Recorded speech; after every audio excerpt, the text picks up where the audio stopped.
This is Scott L. Miller here on Sam IT.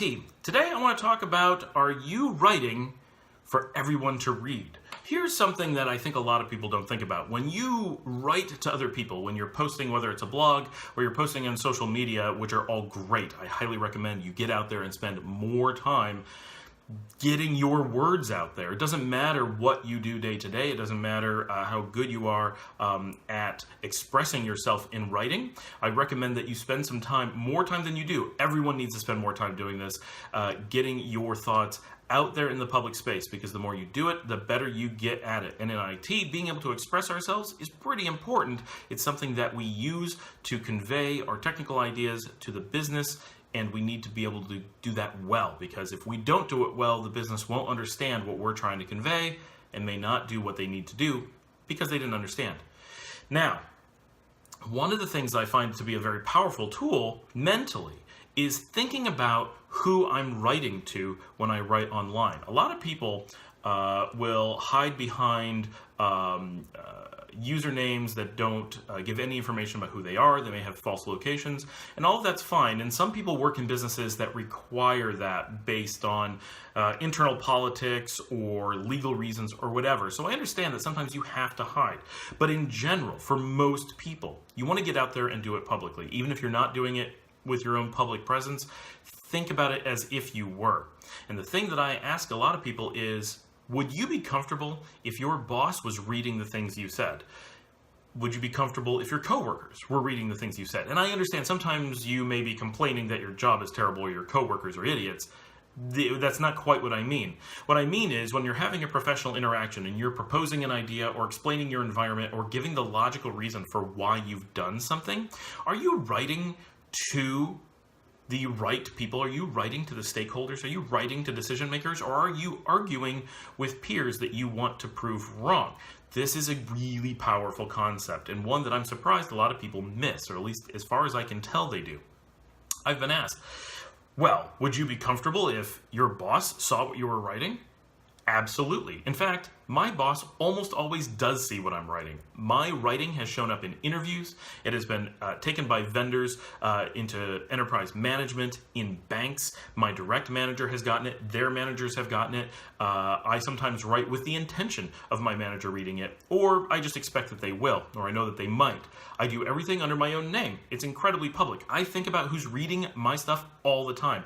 Every post, every article I write, I assume is going to be read by someone who will interview me and ask me about it, and I need to be able to defend it to someone who can impact me in big ways.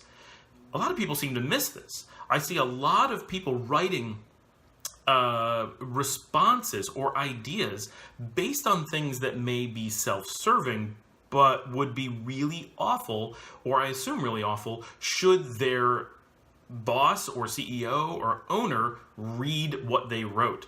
In many cases, what I'm referring to is how they decided to throw their company under the bus because it just wasn't important to them and they didn't want to do their job, or they were angry with their business and so didn't do what they were supposed to do, or they didn't want it to be known that they didn't know what to do, and instead of admitting it, they did something that was really bad for their company, or potentially really bad. It's not always malicious, but it's often kind of malicious.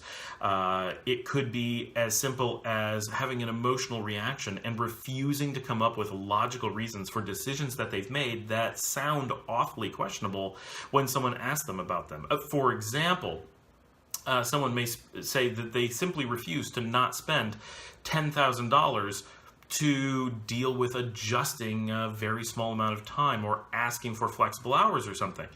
In some cases, this might make sense. In some cases, they may have talked to their boss about this. But in most cases, when presented with it, people get irrationally angry and don't understand that their boss might read this and realize that someone wanting to shift a $50 per hour workload around spent $10,000 because they couldn't be bothered to be a little bit flexible. And that's a big number, a number big enough that even someone who's pretty senior might be worth replacing over it. You know, if you're making $80,000 and someone else is willing to do the same job for $85,000 but is willing to be a little bit more flexible, they could save that company $5,000 right up front and maybe be better in lots of other areas too.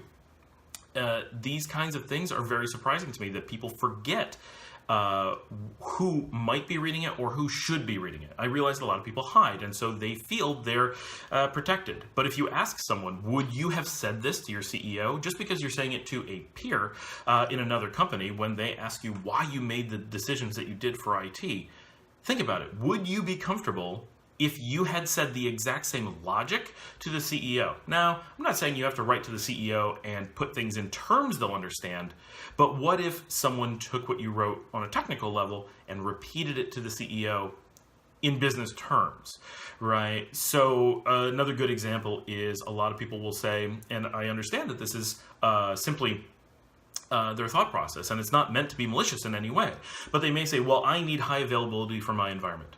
Okay, and the question is, what business process did you look at to determine that high availability is a large cost? How did you determine that that cost was worth it? And the answer most of the time is, well, I just assumed. Would you be comfortable going to the CEO and saying, I just doubled the cost of my infrastructure? Why? I just assumed it was a good way to spend the money. Maybe it is, right? But would you want to say, I just assumed, or would you want to be able to produce the numbers? And I think in a lot of cases, if instead of feeling like we're arguing with other technical people with no business insight or no ramifications for what we say, if we picture ourselves posting this on the company bulletin board with the expectation that our direct manager, that the CEO, that the owner, that the shareholders, that future interviewers will be looking at it, we will respond differently. And this is just one of those mental tricks that makes it easier to write well and to have better rhetoric in how we interact with other people.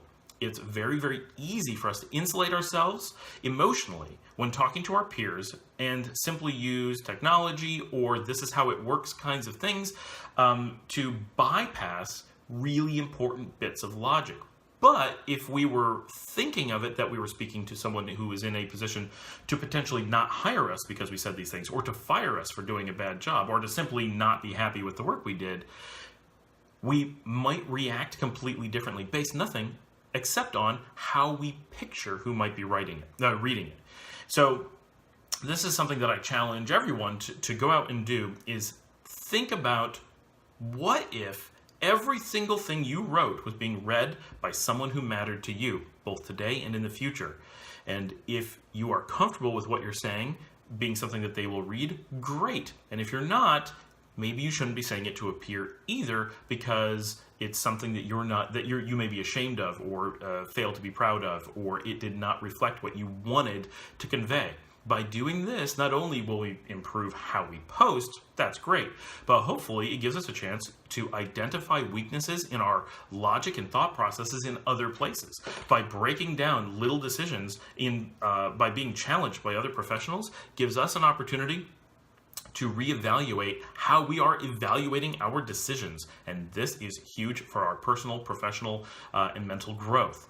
That way, we can, when we go back to look at our high availability the next time or something similar, we may remember that we need to run numbers and think about how it impacts the business, and not act like it's something that we just do.